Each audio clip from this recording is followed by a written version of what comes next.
જોઈ લો મિત્રો, આ સુરતનો નજારો છે. સુરતની બહારની ખેતીમાં કેવું હોય તમને વાતાવરણ તમને બતાવવા નીકળ્યો હતો.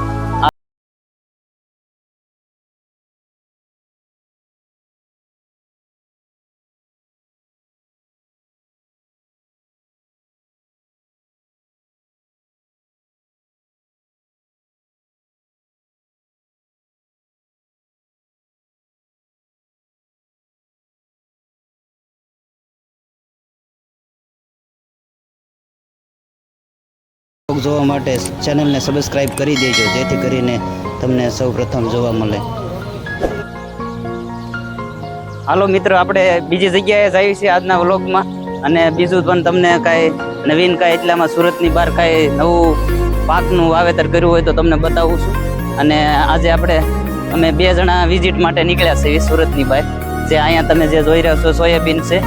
અને હજી તો 2 પાંદડા 3 4 પાંદડા હજી સોયાબીન બહાર નીકળ્યા છે. તમે જોવો સુરતનો નજારો, જ્યાં જોવો ત્યાં અત્યારે પાણી ભર્યું છે ખેતરમાં બધી જગ્યાએ. અને જો તમને આવા જ વિડીયો પસંદ આવે તો ખેતીના લગતા વિડીયો તમે ચેનલ સબસ્ક્રાઇબ કરી રાખજો, જેથી કરી. હાલો, વરસાદ ચાલુ થઈ ગયો હતો તો ઘડીક ઊભા રહી ગયા હતા સાઈડમાં.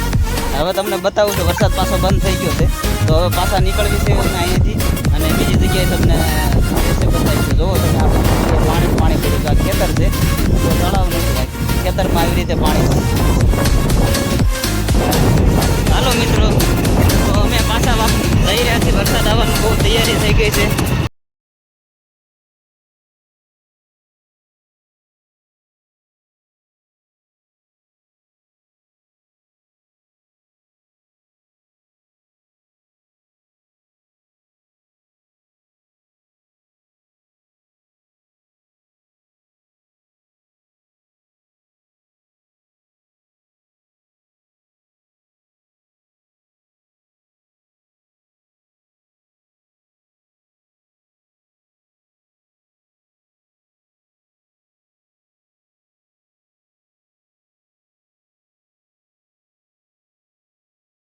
આપણે એટલા દૂર આવ્યા છે તો બાજુમાં ઇસ્કોન મંદિર પણ પડે છે જાંગીરપુરામાં.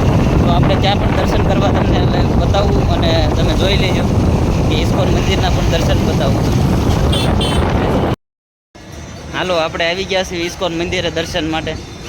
સુરેશ પ્રભુ પણ હારે આવ્યા છે. સુરેશ પ્રભુ ના બોલતા હતા. હાલો, ઇસ્કોન મંદિર.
ફૂલ વિડીયો જોવા માટે બદલ તમારો આભાર અને ચેનલને સબસ્ક્રાઇબ કરી રાખજો જો તમને વિડીયો પસંદ આવ્યો હોય તો. જય શ્રી કૃષ્ણ, હરે કૃષ્ણ.